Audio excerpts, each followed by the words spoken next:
오늘 이 시간에는 백성에게 나타나는 은혜라는 제목을 가지고 하나님 말씀을 증거하도록 하겠습니다.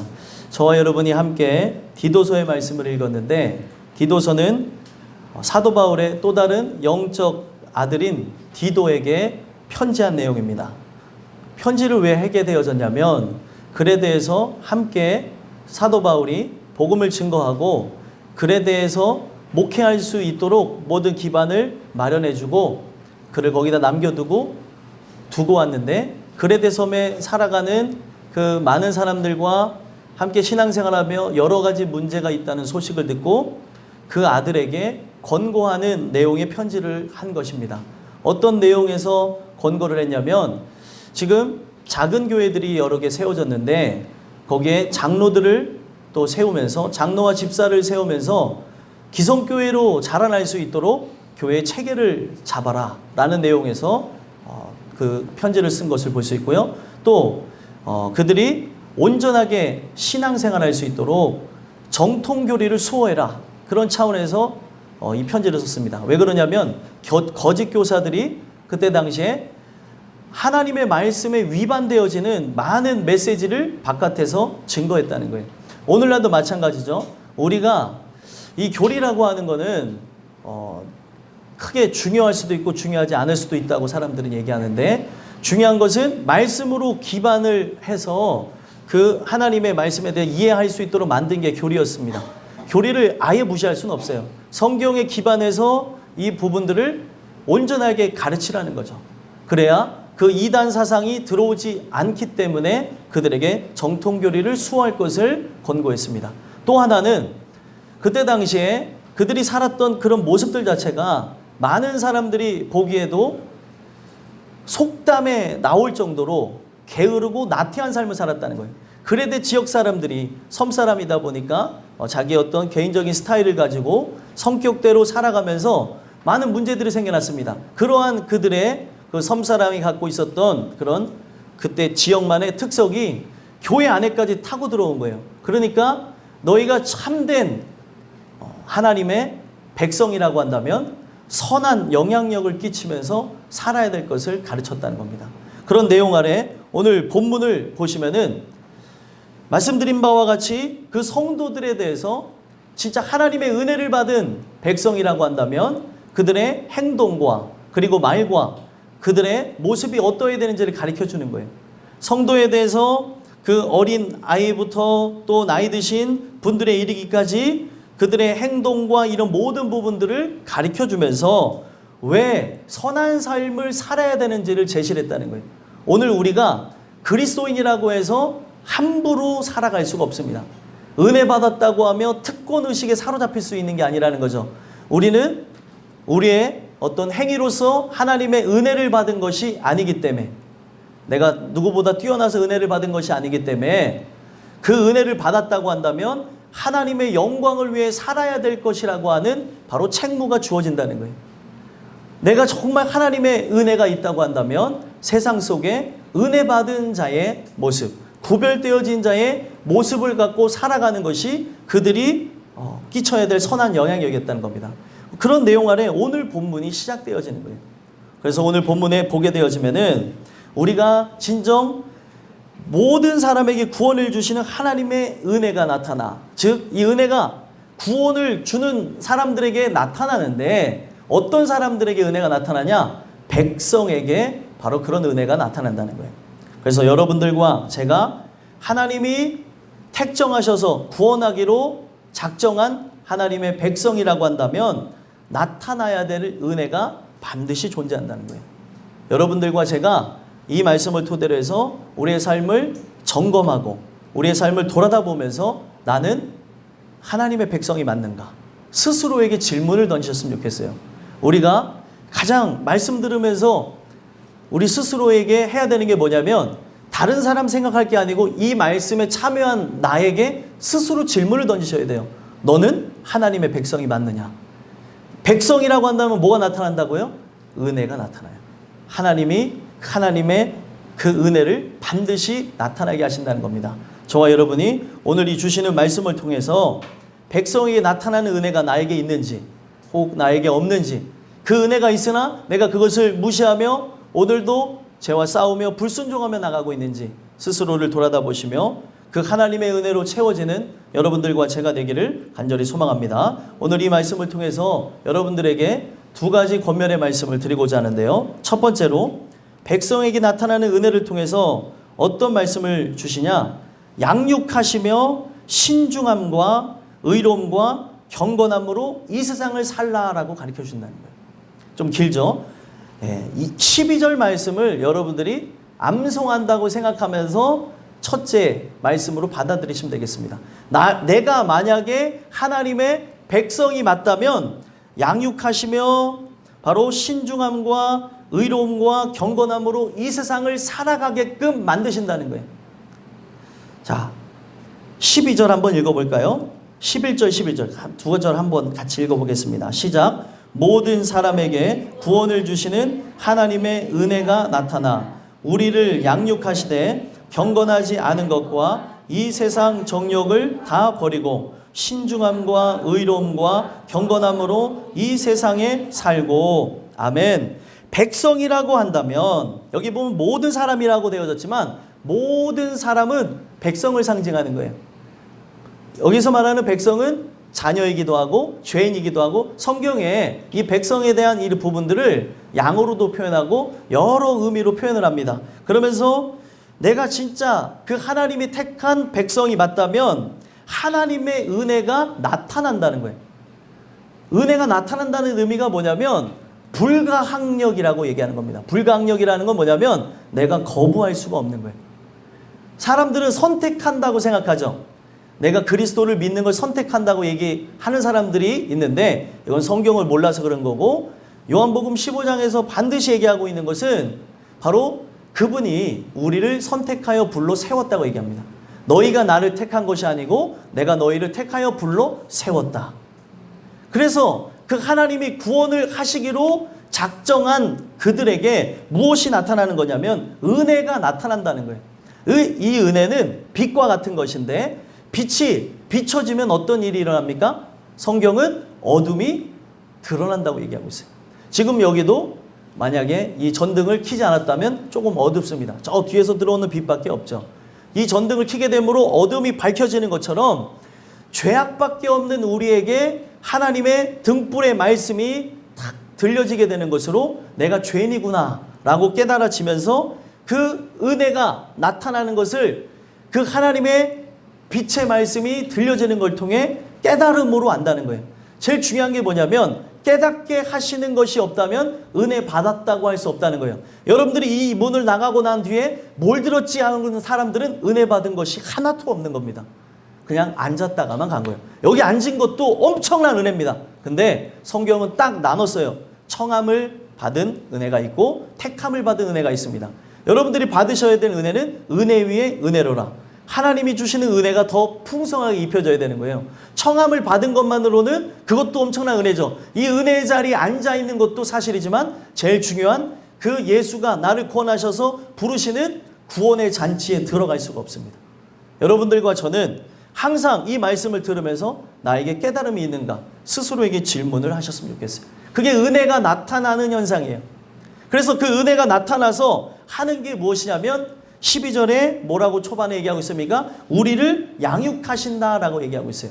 양육이 뭘까요? 양육이라고 하는 거 우리가 쉽게 아는 것이 무엇이에요? 기르는 거라고 얘기하죠. 아이를 키우는 거라고 얘기하죠.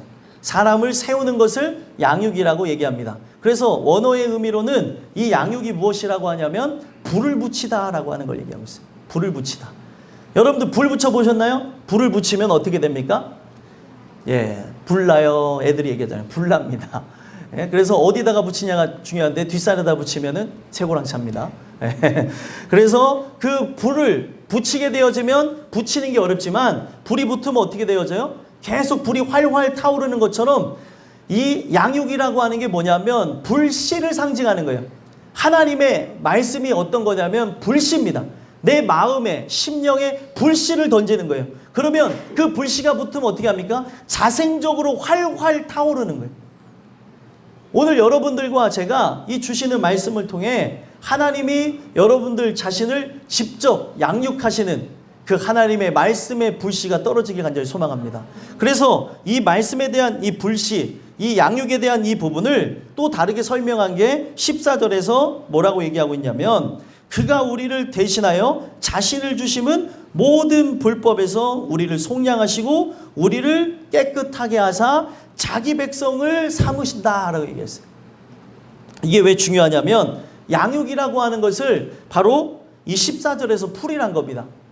그 양육에 대한 원어의 의미도 있지만 양육에 대한 의미를 14절에서 풀이하되 어떤 일이에요? 십자가 사건이 바로 나에게 실제가 되면서 모든 불법에서 나를 속량해 주시는 거예요. 핏값으로 나를 사신다는 거죠. 나는 마귀의 자녀로서 결국에 지옥 갈 수밖에 없는 건데, 여러분들 구원이 뭐냐면 마귀의 자녀로 태어난 나를 바로 하나님의 자녀로 바꾸는 겁니다. 그러면서 그에게 어떤 얘기를 하는 거냐면, 그가 지금 살아왔던 이 모든 모습은 마귀의 자녀이고 꼭 마귀의 그런 하수인 노릇하고 마귀의 뜻을 따라서 산 것도 맞지만 내가 바로 그를 하나님의 자녀로 삼기로 예정했다. 이것을 하나님이 정하셨다는 거예요. 이거를 어떤 누구도 뒤집을 수가 없는 겁니다. 그래서 마귀에게 바로 어떤 걸 보여주시는 겁니다. 어떤 걸 보여주시는 거예요? 하나님의 그 은혜가 나타나서 바로 이 자녀는 내 자녀다. 너의 자녀가 아니라는 거예요. 그래, 너는 내가 핏값으로 저를 샀으니까, 예전에는 너의 자녀라고 너가 칭했을지라도 내 핏값으로 나의 목숨과 함께 저를 샀기 때문에 너는 저를 해방해야 된다는 거예요. 그래서 성경은 진리를 알지니 진리가 우리를 자유케 하리라.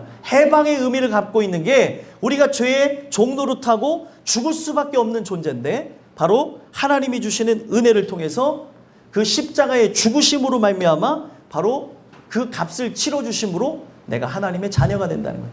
자유인의 바로 아들, 딸들이 된다는 겁니다. 여러분들과 제가 이 십자가 사건을 통해서 바로 이런 역사들이 일어났으면 좋겠어요. 하나님의 은혜라고 하는 거는 오늘도 여전히 진행되면서 바로 우리의 죄값을 다 사하여 주면서 결국에 어떻게 되는 거예요? 깨끗하게 하는 거죠. 그래서 성경은 이 은혜에 대한 이 부분, 이 은혜가, 하나님의 은혜가 나에게 진행되어진 뭐예요? 양육하시는 것이 일어나는데, 이것을 신학자들은 바로 은혜라고 하는 단어로 풀었습니다. 감리교에서도 뭐라고 얘기냐면, 선행하시는 하나님의 은혜를 따라서 바로 하나님이 선한 의지를 갖고 죄인인 우리들을 구원해 나가신다는 거예요. 선행하시는 은혜가 뭐냐면, 죄밖에 없는 나, 가망성이 없는 나에게 하나님이 의지를 갖고 은혜 안으로 들어올 수밖에 없게끔 상황, 환경, 형편, 처지를 다 조성하셔서 하나님의 섭리 안으로 들어온다는 거예요. 여기에 어렸을 적부터 신앙생활을 바로 기독교인 가정에서 태어나서 한 사람도 있겠지만, 그러지 않았다가도 한 그런 사람들이 어떻게 해서 존재하게 된 거냐면, 하나님의 선행하시는 은혜를 따라서 교회 안으로 들어왔다는 거예요. 그러니까 선행하시는 은혜는 쉽게 설명하면 뭐예요? 교회 안으로 들어오는 걸 얘기하는 겁니다. 하나님이 여러 가지 방법을 통해서 교회 안으로 들어오게 하는 거죠. 그래서 택함을 받은 존재에게는 어떤 일이 일어나냐면, 회개케 하시는 은혜가 그에게 비춰지게 되는 거예요. 회개케 하시는 은혜는 뭐냐면, 이전에는 하나님 말씀을 전혀 몰랐었는데 말씀을 듣다 보니 내가 죄인인 것을 알게 되는 거예요. 그리고 죄인이라고 하는 것을 초월해서 어떻게 되어져요? 내가 죄인 중에 괴수구나. 하나님 은혜가 아니면 살아갈 수가 없구나라는 걸 깨닫게 하는 겁니다. 그러면서 계속 어떻게 해요? 이 죄에 대해서 실제적으로 느끼는 겁니다. 죄에 대한 이 무거움과 이것이 바로 나를 엄습해오는 그런 사망과 바로 연결되어졌으며, 하나님이 주시는 은혜가 아니면은 벗어날 수 없다는 걸 깨닫게 하는 거예요. 모든 사람들이 정말 중요한 게 뭐냐면, 죄에 대해서는 머리로는 다 알아요. 근데 죄의 무게를 느끼는 사람들이 없습니다. 은혜를 받으면 뭐냐면 죄의 무게를 느껴요. 그냥 껌종이 하나 흘린 것만으로도 아, 내가 이거를 버렸구나 하면서 운다니까요. 말이 안 되는 것 같지만 어떤 사람은 그것 때문에도 괴로워하는데, 내가 쓰레기를 모르고 버렸다는 것 때문에도 하나님 앞에 자책하며 회개하는 사람이 있는데, 어떤 사람은 마음속에 분노와 미움과 지기와 질투와 시기, 그리고 분냄, 그리고 당을 짓고 수근수근거리고 성경에 있는 이 모든 내용을 따라서 하나님을 거역하고 불순종하고 있는데도 죄의 무게를 못 느끼는 사람은 어떻게 해도 못 느낀다는 거예요. 그래서 하나님 말씀이 하는 역할이 뭐예요? 빛비침을 통해서 그 어둠 속에 있는 그런 더러운 것들을 보여주시는 거예요. 그러면서 죄에 대한 무게를 실제로 느끼는 거죠. 그러면서 죄인이 되어진 자들이 어디로 나가는 겁니까? 바로 십자가 밑에 나가서 은혜를 구하다가 시공간을 초월하는 겁니다. 하나님 말씀을 들으면서 그 십자가 밑에 나가서 어떤 일들이 일어나는 거예요? 바로 죄값을 속량을 받는 거예요. 이게 하나님이 구원하시기로 작정한 자에게 은혜를 통해서 양육하시는 과정입니다. 양육은 하나님이 하셔야 되는 거예요.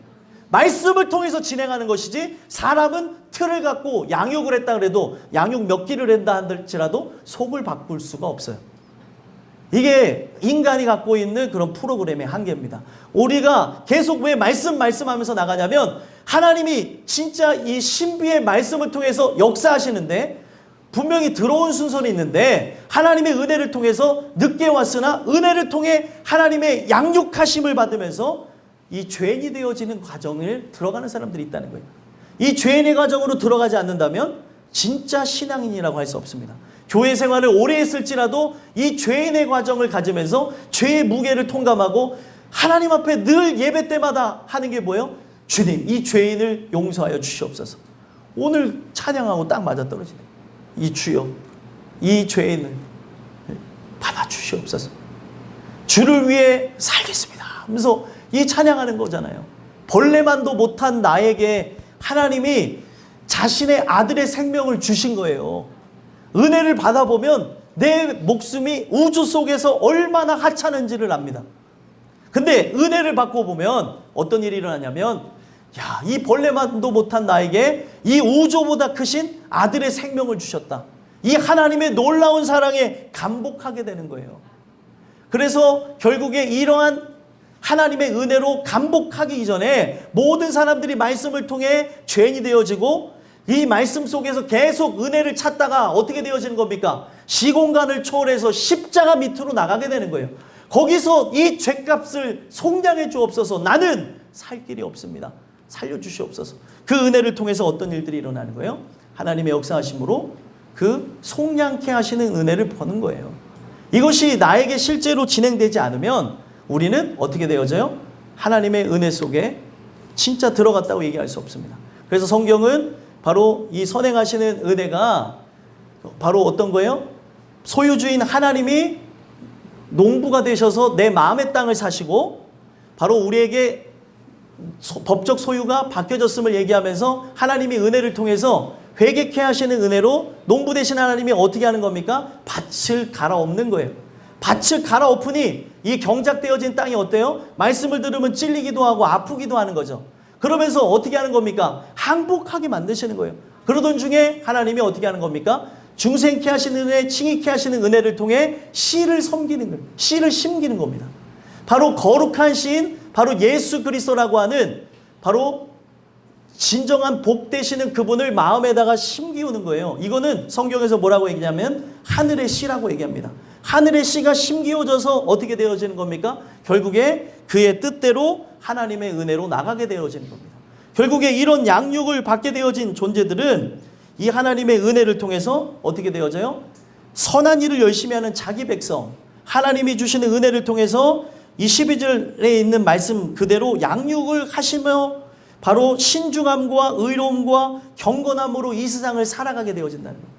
이게 여러분들에게 있게 되길 간절히 소망합니다. 이 양육의 과정을 거치면서 죄인 되어지기도 하고 은혜를 통해 그 십자가 사건을 경험하며 바뀌어지는 게 뭐예요? 죄인이기는 하나 은혜 받은 죄인이 되어지면서 이제는 뭐예요? 경건하지 않은 것과 세상 정욕을 다 버려버리는 거예요. 경건하지 않은 게 무엇입니까? 경건하지 않는 거라고 하는 것은 성경에서 이야기하고 있는 게 뭐냐면 예배자로서 살지 않는 걸 얘기하고 있다는 거예요. 예배자로 살지 않았던 것을 버리게 되어지고 정욕을, 이상 정욕을 다 버렸다고 하는 것은 세상을 사랑하면서 가졌던 모든 갈망을 다 날려버린다는 거예요. 그리고 이제 어떻게 살아가는 거예요? 신중함으로 살아간다는 겁니다. 그래서 신중함으로 살아가는 것을 성경은 어떤 의미라고 얘기하고 있는 거냐면 하나님 말씀을 가지고 바로 이것이 하나님의 뜻인가 아닌가를 분별하고 살아가는 것을 신중함이라고 얘기합니다. 언어의 의미가 그런 거예요. 그러니까 성경은 이것이 그냥 내가 자가로 해석해서 이게 뜻인가 아닌가 내가 주관적으로 직관적으로 이것을 해석할 것이 아니라 하나님의 지혜, 하나님의 지혜가 되시는 말씀으로 그것을 해석하라고 얘기하고 있어요. 그래서 성경은 세트로 뭐가 온다고 그랬죠? 지혜와 총명. 지혜가 그 안에 있는 자만이 바로 하나님이 주시는 지혜를 갖고 총명함의 기치를 발휘할 수 있는 겁니다. 총명하다고 하는 성경적 의미가 무엇이라고 했습니까? 기억하신 분들 계세요? 모든 부분, 삼라만상을 이해하는 거예요. 이해한다는 게 뭐냐면 지금 하나님이 나에게 이렇게 하시는 의도를 파악하는 거죠. 나에게 왜 고난을 주셨는지, 내가 왜 이 모임에 참여하게 됐는지, 내가 왜 저 사람을 만났는지, 나는 왜 먹는지, 왜 마시는지에 대한 원초적인 그 물음에 해답을 주는 겁니다. 아, 하나님이 이 일을 진행하시는 것은 바로 이런 것이구나 라고 하면서 분별하게 되어진다는 거예요. 그래서 결국에 그 총명이라는 단어가 이해한다는 의미에서 왔고, 그 이해한다는 그 말씀 자체가 어디서 왔다고요? 분별이라는 단어에서 왔다는 거예요. 모든 것을 분별해낼 수 있어야 이해할 수 있는 거예요. 상황 파악을 하지 못하면 지금 하나님의 의도를 알 수가 없다는 겁니다. 오늘 우리가 살아가면서 하나님이 나에게 뭐를 말씀하시는지를 알지 못한다면 나는 지혜가 없는 자로서 신중하게 판단할 수가 없는 거예요. 하나님의 뜻이 뭔지를 알 수가 없다는 거죠. 그래서 하나님이 이 본문을 통해서 어떤 인물을 우리에게 알려주시냐면 비느하스라는 인물을 기억나게 하십니다. 비느하스가 누구냐면 바로 우리가 잘 아는 아론이라고 하는 제사장의 손자예요. 그래서 그 아론이 아들 셋을 낳는데 나답과 아비후는 하나님의 그 말씀에 대해서 온전하게 잘 알지 못해가지고 첫 제사를 드리다가 불에 타서 죽었습니다. 그리고 마지막 아들 엘르아살만 남았어요. 그 엘르아살이 자기의 형제들의 죽음을 보면서 어떤 걸 가르쳤겠습니까? 하나님의 말씀을 거역하는 것은 저렇게 불심판을 받을 뿐이다. 그것을 가르친 거예요. 그랬더니 그 엘르아살의 그 가르침을 받고 비느하스라고 하는 그 아들이 자라나게 됐는데, 이 비느하스가 보여줬던 신중함과 그리고 하나 더 보면은 그 의로움 때문에 어떤 일들이 일어나냐면 그 바로 제사장의 위가 영원하게 되어집니다. 비느하스라고 하는 인물 때문에 아론의 계열들의 그 후손들이 계속 제사장을 영원토록 할 수 있게 되어진 거예요.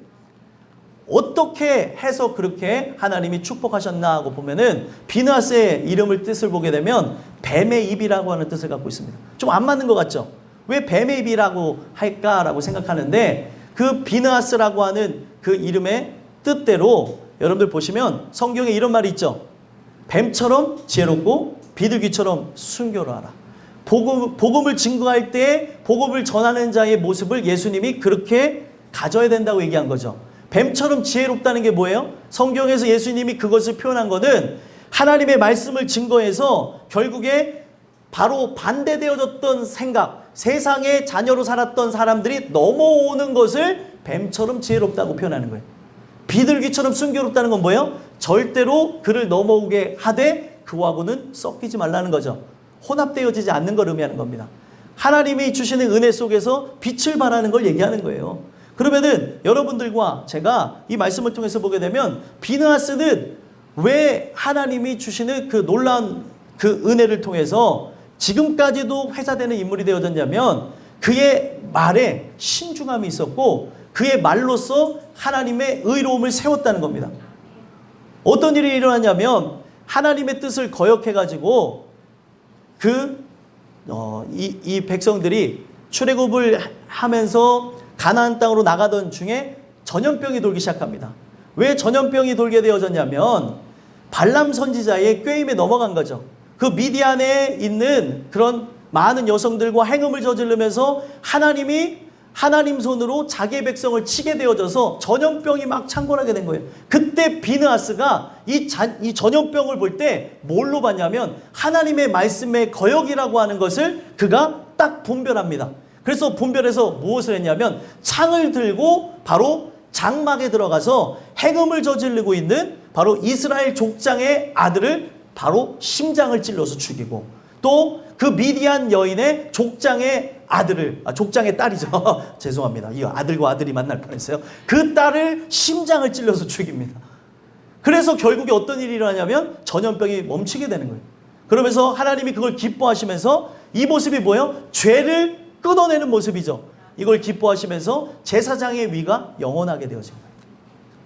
거기서만 끝난 게 아닙니다. 그의 신중함, 그 분별함 때문에 어떤 일들이 일어나게 되냐면 동편 지파 사람들이 이제 그 전쟁에서 승리하게 되어져. 동편 지파 사람들과 이 서편 지파 사람들이 나눠지게 됩니다. 바로 땅을 분배하게 되면서 이스라엘 전역을 나중에 하나님 주신 은혜로 다 그 땅을 차지하게 되어진 때 먼저 동편 땅을 분배받아요. 근데 분배받은 자들이 결국에 어떻게 되어져요? 내가 분배받았지만 그 하나님의 말씀 그대로 이 가나안 서편, 바로 요단 서편을 같이 정복하고 돌아가겠습니다 하면서 같이 싸움으로 나갔다는 거예요. 그래서 르우벤과 갓과 므낫세 반지파가 요단 동편 사람들, 바로 사람들인데 그 사람들이 한 민족이니까 우리만 여기에 보호를 받는 걸로 그치지 않고 그 땅을 함께 싸워서 차지하고 그 땅으로 돌아가던 중에 자손들이 시간이 지나면은 한 민족이라는 걸 잊어버릴 수 있잖아요. 그래가지고 기념물을 설치하는데 그게 꼭 제단 모양으로 생겨난 것처럼 보여지다 보니까 이들이 얼마나 믿음이 충만했냐면 서편 지역의 지파 사람들이 칼을 뽑아들은 거예요. 저들을 죽여야 된다는 거죠. 왜 그렇습니까? 바로 우상의 제단을 만들었다는 거예요. 그랬더니 동편 지파 사람들이 놀라서 어떻게 하는 거예요? 아닙니다. 우리가 이것을 만든 것은 뭐 때문에 만들었다는 거예요? 우리가 바로 저 서편 지파와 함께한 한민족이었다는 것을 보여주기 위해서 만든 기념물입니다 라고 하는 것을 얘기했다는 거예요. 바로 그 내용의 그 싸움 속에서 이 모든 걸 중재한 인물이 비느하스였어요.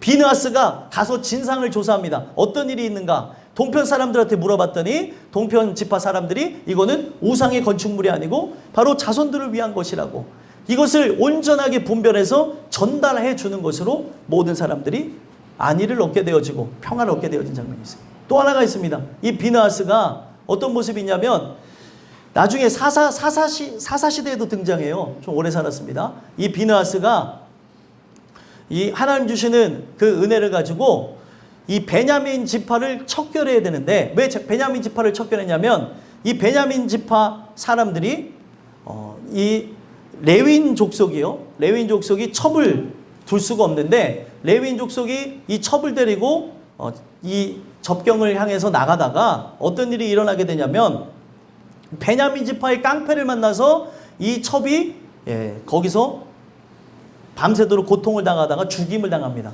그래서 이것을 분노했던 그 레위인이 내가 이 베냐민 지파의 깡패에 이런 일을 당했습니다. 한민족에게 이런 일을 당했습니다. 해가지고 토막을 내요.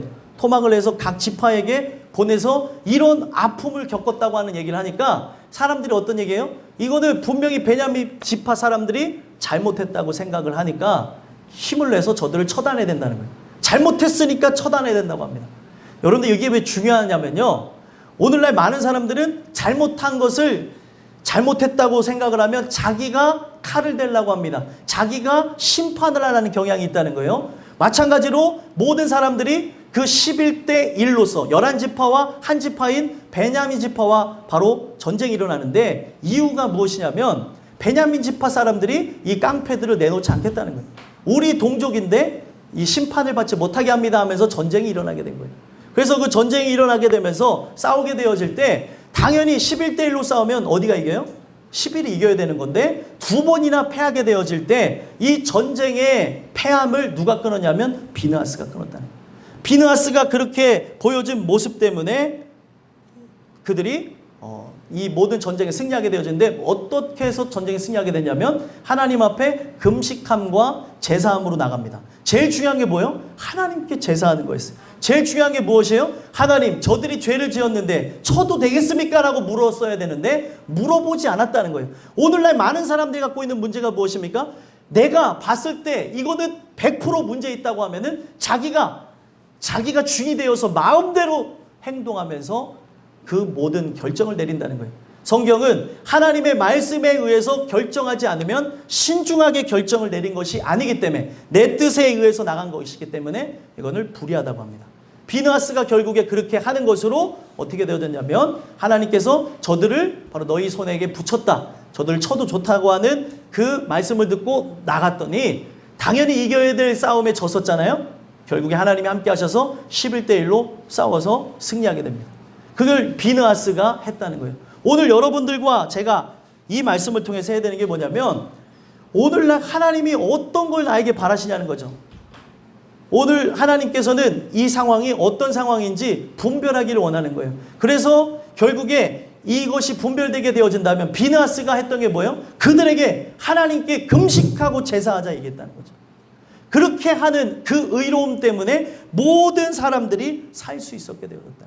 오늘 여러분들과 제가 바로 이 하나님이 양육하시는 은혜를 통해서 이 신중함과 그 의로움을 가지고 모든 사람들에게 나에게 주시는 그 은혜를 드러낼 수 있는 바로 그런 은혜의 사람들이 됐으면 좋겠어요. 이 은혜에 의해서 결국에 양육되어진다는 의미는 뭐예요? 점점 더 자라나게 되어진다는 거예요. 여러분들과 제가 이런 아름다움으로써 많은 이들에게 그렇게 이 의로움과 이 신중함과 이 의로움을 증거할 수 있는 자들이 됐으면 좋겠습니다. 그리고 또 경건함으로 산다는 게 뭐죠? 경건하다고 하는 것은 좋은 예배자라는 뜻이에요. 언어의 의미가. 좋은 예배자가 어떤 예배자겠습니까? 이 자리에서만 예배하는 게 아니라 6일의 삶 또한 예배자로 살아가는 거죠. 우리의 삶 속에 바로 그리스도의 향내가 나는 자처럼 살아가는 걸 얘기하는 겁니다. 그래서 이 경건한 삶에 요즘에 은혜 받는 새 친구들이 있어요. 어떤 새 친구들이에요? 다니엘의 새 친구.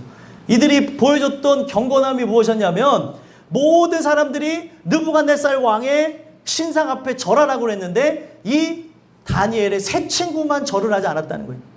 수십만 수백만 되어지는 사람들이 시간이 딱 되어지면 나팔 소리와 또 각종 그 음악 소리와 함께 시간이 딱 맞춰지면 절을 해야 되는 거예요. 이거를 거역하면 어떻게 됩니까? 풀무불에 던져서 죽임을 당한다는 거예요. 예배가 뭐냐면 오늘날 이 세상의 모든 흐름을 거스리는 걸 예배라고 합니다. 이 세상 모든 사람들이 이 조직에 들어가면 이걸 따라가야 돼. 이 세상에서 살아가려면 이렇게 해야 돼. 저렇게 해야 돼. 서세수를 가리키고 우리가 진짜 이 세상에서 살아가려면 제일 중요한 게 뭐예요? 학생들은 공부를 잘해야 되는 거니까 공부를 잘하려면 이러고 해야 돼. 그런 걸 따라가는 게 아니라는 거예요. 오늘 우리가 하나님 주시는 은혜가 정말 충만하다고 한다면 모든 사람들이 그렇게 한다 할지라도 모든 사람들이 예배를 거부하고 모든 사람들이 자기의 그런 어떤 목표를 위하여서 하나님의 뜻을 저버리고 나간다 할지라도 경건한 자가 내가 맞다면 좋은 예배자라고 한다면 여기서만 예배하는 것이 아니라 삶 속에서도 그들에게 구분되어진 모습을 보여주는 거예요. 어떤 사람들은 내가 하나님 앞에 진짜 좋은 예배자로 나가는 삶을 억지로 보여주는 것이 아니라 그리스도인으로서 그냥 빛을 드러내라는 거예요. 우리가 진짜 복 있는 사람이라면 어떻게 되어진대요? 성경은 죄인의 길에 서지 아니하며 오만한 자리에 앉지 아니하며 오직 여호와의 율법을 즐거워하여 그 율법을 주야로 묵상하는 자로다. 오늘 여러분들과 제가 진짜 하나님 주시는 은혜를 통해서 경건한 자가 되어졌다면 하나님 말씀을 왜 계속 듣습니까? 이 말씀을 들으며 내 자신을 보니까 뭐예요? 경건하지 못한 모습이 보이잖아요. 오늘도 세상과 타협하는 모습이 있잖아요. 어떤 사람은 정말 훌륭한 모습이 있지만 99점인데 100점이 아니어서 천국에 못 들어가는 사람이 있고 어떤 사람은 30점 맞고 천국에 못 들어갑니다. 천국에 들어가는 기준이 100점이라고 한다면 똑같이 천국에 못 들어가는 거예요. 왜요? 100점이 되지 않아서. 여러분들과 저는 경건한 자가 되어져서 하나님 주시는 은혜를 통해서 말씀 그것을 통해서 내가 정말 어둠 속에 죄악 속에 살아가는 존재라는 것을 알고 정말 하나님의 그 말씀을 부여잡고 기도하는 것으로 거룩을 힘입어서 경건한 자들이 되기를 간절히 소망합니다. 경건이라는 것도 뭐예요? 계속 훈련하라고 얘기하죠. 뭐와 연결한 겁니까? 계속 양육의 의미를 계속 가져가고 있는 거예요. 여러분들과 제가 오늘보다 내일 더 주님을 사랑하고 내일보다 그 내일 모레는 더 주님을 사랑하면서 경건한 자로서의 그 모습을 갖고 이 세대를 본받는 게 아니라 오직 하나님의 뜻 가운데 이 뜻이 어디 있을까 한번 살펴보고 그 은혜를 통하여서 이 세상을 끝까지 승리하며 살아가는 여러분들과 제가 되기를 간절히 소망합니다. 마지막 두 번째로 백성에게 나타나는 은혜를 통해서 우리에게 어떤 권면의 말씀을 주시냐면 양육하시며 구주 예수 그리스도의 영광이 나타나심을 기다리게 하신다는 거예요. 13절 한번 읽어볼까요? 읽어보겠습니다. 시작. 복스러운 소망과 우리의 크신 하나님 구주 예수 그리스도의 영광이 나타나심을 기다리게 하셨으니. 아멘. 핵심이 무엇이에요? 기다리게 하셨다는 거죠. 어떤 기다림을 얘기하는 겁니까? 바로 우리 구주 예수 그리스도가 재림하시는 것, 다시 오시는 걸 기다린다는 거죠. 근데 여기서 가장 핵심이 뭐예요? 기다리는데 막연한 기다림이 아니에요. 따분한 기다림이 아닙니다. 우리가 짜증과 괴로움을 가지고 기다리는 것이 아니라 13절 초반에 뭐라고 얘기하고 있습니까? 복스러운 소망과 함께 기다리는 거라는 거예요. 소망을 가져야죠. 근데 여기에 이 소망을 복스럽다고 하는 이유가 뭐예요? 복받은 자만 이 소망 가운데 그를 기다릴 수 있다는 거예요. 마치 아내가 남편을 기다리는 것처럼, 또 남편이 아내를 기다리는 것처럼, 만약에 출타했다면 남편이 돌아오기를 기다리지 않나요? 안 왔으면 좋겠다 이런 분들은 없잖아요. 그런 마음처럼 그 사랑하는 그 충만한 마음을 갖고 기다린다는 거죠. 그래서 이 복스럽다고 하는 이 표현이 어디서 쓰는 거냐면 우리가 잘 아는 팔복의 그 말씀 앞에 쓰여졌던 게 이 복이라는 단어라는 거예요. 그러면 결국에 팔복의 의미가 여러분들 제가 한 설교를 기억했다면 8가지 복이라 그랬습니까? 몇 가지 복이라고 했습니까? 한 가지 복이에요. 한 가지 복. 오직 예수. 1부터 4는 복받기 이전이고 5부터 8은 복받고 난 이후에 삶의 변화라고 얘기했죠. 그러면은 제일 중요한 예수라고 하는 참복 되시는 그분이 내 안에 들어왔다면 여러분들 뭐예요? 사랑이 뭐예요? 마음에 들어오는 겁니다. 이거를 거부하려고 해도 이 들어온 거를 밀어낼 수가 없어요. 사랑을 안 해봐서 사랑이 뭔지를 모르시죠? 사랑하는 마음이 들어오면 밀어내도 밀어낼 수가 없다니까요. 눈을 감아도 생각나고 잠을 잘 때도 꿈에 나타나고, 꿈에 나타나는 건 누구 참 귀신 나타난다고 하는데 그런 의미가 아니고요. 꿈에 자꾸 이 사랑하는 자가 나타나는 거예요. 너무 사랑하니까. 어느 날 들어온다니까요. 어느 날 빠졌다니까요. 그래서 이 사랑에 대한 의미를 제가 여러 번 설명해 드렸지만 저는 영어의 그 사랑에 대한 표현을 좋아하는데 fall in이라고 얘기해요. fall in. fall in love. fall in love가 뭐냐면 그 사랑 안에 빠져들어갔다는 거예요. 그냥 내가 원했던 것도 아닌데 어떤 상황을 통해서 그냥 빠져들어가는 거예요. 이 사랑이 되어지면은 몰랐대잖아요. 어떤 사람이, 잠깐 다른 얘기를 해드리면 어떤 사람이 자기의 신랑이 그렇게 청국장을 좋아하는 줄 알았대요. 알고 봤더니 청국장이 아니라 발냄새였대잖아요. 결혼해서 알았다는 거예요. 근데 그냥 사랑할 때니까 어머 이 집안은 늘 청국장을 끓여 먹나 보다. 사랑이 충만하니까 그렇게 생각을 한 거예요. 근데 결혼해서 보니까 남편의 오랜 발냄새였다는 거를 깨달은 거죠. 끝까지 모르고 살아야 되는데 왜 결혼하면서 그걸 또 깨닫냐는 거예요. 또 여러분들 오늘 우리의 살아가는 삶 속에 제일 중요한 것은 예수가 내 마음에 들어오시는 거예요. 들어오니까 어떻게 되어져요? 정말 사랑하게 되어지니까 그가 오시는 것만을 소망하는 거예요. 여기에 진짜 예수 오심을 오늘도 소망하며 살아가는 사람이 있는가 하면 예수님 오늘 오지 마세요. 오시면 안 됩니다. 라고 살아가는 사람이 있는가 하면 그가 오시는데 또 안 오시는데 그게 나랑 뭔 상관인데 라고 살아가는 사람도 있다는 거예요. 오늘 이것이 내 안에 들어와야지만 정말 뭐라고 얘기하고 있는 거예요? 하나님의 백성이라고 얘기하시는 겁니다. 은혜가 나타났다면 이런 복스러운 소망, 이 세상에 썩어질 복이 아니라 참복 되시는 예수 그리스도가 내 안에 들어와서 기다리는 자에게 삶의 어떤 모습이 일어나는 거예요? 진짜 그가 내 안에 구주로서 들어왔다고 한다면 이제는 뭐예요? 우리를 통해서 하나님의 얼굴이 보여지게 되어져야 되고, 우리를 통하여서 정말 의를 위하여 핍박받고 진짜 환난을 받는 자로서 바로 천국의 상급이 크고 우리가 바로 천국이 저희의 것임이라 라고 하는 이 말씀이 이루어지는 자가 된다는 거죠. 여러분들과 저에게 이런 은혜가 일어났으면 좋겠습니다. 바로 이런 부분들을 또 볼 수 있는 내용이 누가복음에 보게 되면 이 복스러운 소망 가운데 살았던 자들이 나오는데, 여러분들이 잘 아는 안나라고 하는 여인이 나옵니다. 누가복음 2장에 나오는 그 부분인데, 이 안나라고 하는 여인은 결혼해서 얼마 되지 않아서 딱 7년 만에 남편을 여의어요. 성경에 보니까 자녀에 대한 언급도 없습니다. 그리고 84년 동안 과부로 살아가요. 여러분 84년 동안 남편도 없이 자녀도 없이 그 과거 사회에 살았다는 것은 많은 고통과 괴로움과 눈물을 훔키면서 살았다는 거예요. 그런데 그렇게 살면서 그가 의지했던 게 뭐냐면 성전, 오직 성전 신앙을 갖고 살았습니다. 왜? 그가 진짜 소망할 것도 없는데 바라볼 것도 없는데 그렇게 성전을 의지하며 살았던 이유가 뭐냐면 예수가 강림하실 거라고 하는 소망 가운데 살았다는 거예요. 그는 육신의 남편하고도 살았지만 영적인 남편이 오직 예수였기 때문에 예수가 강림하시는 거에 모든 초점을 맞추고 살았어요. 그래서 늘 금식하며 기도하며 성전을 떠나지 않으면서 성전에서 84년을 사는 거예요. 여러분들과 제가 이 하나님이 주시는 은혜 가운데 살아가는 존재라면 이 안나 같은 많은 좌절과 고난과 아픔이 있을지라도 우리는 아직 소망이 있는 거예요. 예수가 오실 것을 바라보는 자에게는 절망이 없습니다. 세상은 절망했다고 얘기하죠. 세상은 그걸 안타까워하기도 하고 또 믿음의 사람도 안타까워할 수 있습니다. 어머 어떻게 신앙을 누구보다도 신앙대로 그 하나님 말씀대로 산다고 했는데 어떻게 그런 일이 있어?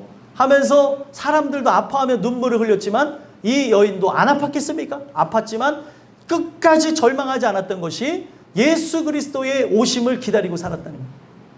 그랬더니 84년 만에 이제 노년이 되어진 그 여인이 뭐 이제 시집을 언제 갔느냐에 따라서 100살이 넘었을 수도 있고 나이에 대한 그런 가늠할 수 있는데 정말 연세가 많이 들어서 예수님을 보고 그 예수님에 대한 말씀을 예언함으로 그 인생 마지막을 마쳤다는 거예요. 오늘 여러분들과 제가 이 주시는 은혜가 있다면 이런 복스러운 소망 가운데에 우리의 삶이 계속해서 절망 가운데에 고통 가운데에 괴로움 가운데에 지속될지라도 예수가 오신다고 하는 그 마음이 들어온 사람은 이 복스러운 소망 가운데 예수를 기다릴 수 있다는 거예요. 그 예수 그리스도의 강림, 그가 메시아로 오셔서 자신을 꺼내고자 하는 그 마음을 갖고 그 여인이 살고 그 여인이 그 노년에 해방되었던 것처럼 오늘날 우리가 똑같이 안나와처럼 어떤 모습이 있어야 되는 겁니까? 예수 그리스도의 재림을 기다리는 그런 모습이 있어야 된다.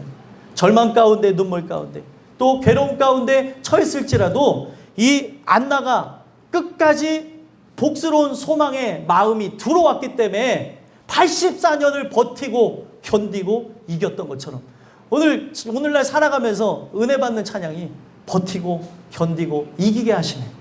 은혜 아니면 살아갈 수 없는 이런 찬양이 있더라고요. 은혜 아니면 살아갈 수 없는 거예요, 여러분들. 우리의 삶은 뭐예요? 다람쥐 쳇바퀴 돌아가듯이 늘 굴레 안에 살아갈 수 있어요. 어떤 사람은 눈 뜨는 게 절망일 수도 있습니다. 출근하며 사람들 만나며 눈물 속에 출근하는 사람이 있을 수도 있다고 생각해요. 이 세상 살아가는 게 너무 힘들지 않습니까? 그럼에도 불구하고 절망하지 않는 것, 또 눈물이 나는 내 눈물을 훔치며 오늘도 또다시 세상의 전선에 또 삶의 전선에 또 우리의 가계의 전선에 들어가는 이유가 무엇입니까? 복스러운 소망이 있기 때문에 절망하지 않는 거예요.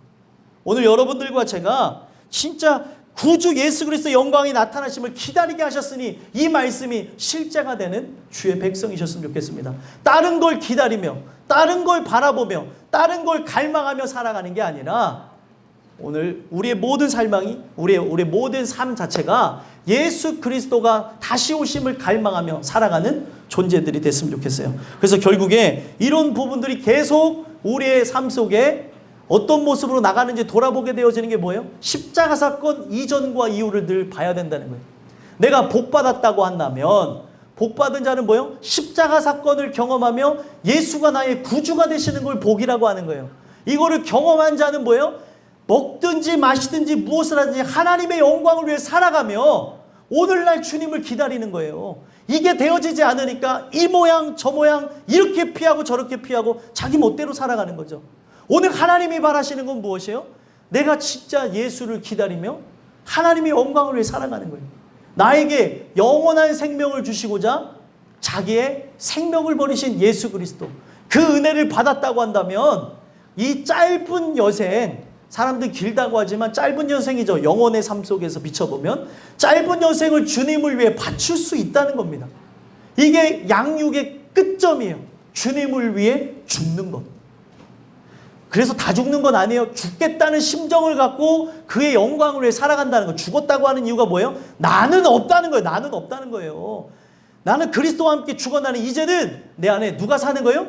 그리스도께서 사신 것이라. 그리스도를 위해서 살아가는 거죠. 근데 오늘날 왜 공부합니까? 왜 밥을 먹습니까? 왜 마십니까? 왜 오늘날 우리가 옷을 입고 살아가냐는 거죠. 하나님의 영광을 위해서 살아가는 이 타이틀이 내게 새겨져 있는 것이 아니라면 어떤 직업을 가져도 상관없습니다. 직업에 귀천은 없어요. 근데도 이런 그 중심에 복스러운 소망과 함께 나가는 것이 아니라면 다 뭐예요? 자기 영광을 위해서 나가는 거예요. 그리스도의 영광 나타나심을 위해서 초점을 두고 나의 모든 걸 헌신하고 나가는 것이 아니라 나의 영광을 위해서 오늘도 그렇게 노력하고 오늘도 사람들이 경쟁하며 살아가는 거라는 거예요. 세상 사람들은 다 그렇게 살아갑니다. 그런데 진짜 그리스도인이면 여러분들의 영광을 위해 살아가는 것이 아니라 그리스도의 영광을 위해 살아가야 된다는 거예요. 오늘 여러분들과 제가 이 주시는 은혜를 통해서 다시 한번 생각해 보셨으면 좋겠어요.